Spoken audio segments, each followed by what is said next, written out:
Hi, I'm Wheat Ridge Mayor Bud Starker. It's a pleasure to talk to you today about something that affects us all, our roads. Have you ever wondered how we decide which streets need repair and why some look brand new while others are being patched up? Well, I want to walk you through how our city maintains our streets and why it's such an important priority for our community.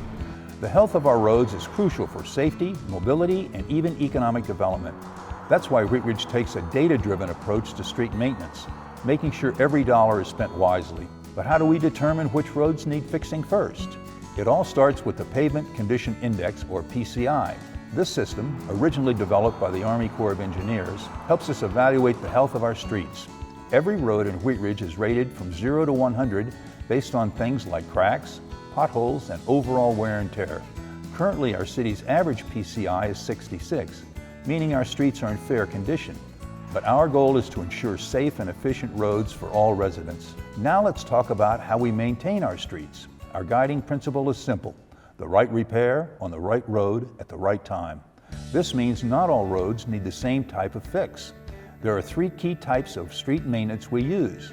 We decide what roads to repair based on PCI ratings, available funding, and a 6-year maintenance cycle. Additionally, we use a zone-based system to ensure efficient work across the city. Maintaining our roads at a target PCI of 65 costs around $3 million per year. These funds come from the Next Chapter Bond Fund, also known as 2J. Every dollar spent on proactive maintenance today saves us significantly more in the future repair costs. Investing in our roads is about more than just convenience. It's about safety, economic growth, and overall quality of life. By focusing on preventive maintenance and responsible spending, we're ensuring that Wheat Ridge remains a great place to live, work, and travel for generations to come. So the next time you see our road crews at work, you'll know exactly what they're doing and why. Thank you for being part of our great city, and thank you for your continued support in making Wheat Ridge the best it can be. Have a wonderful day and drive safely. Thank you.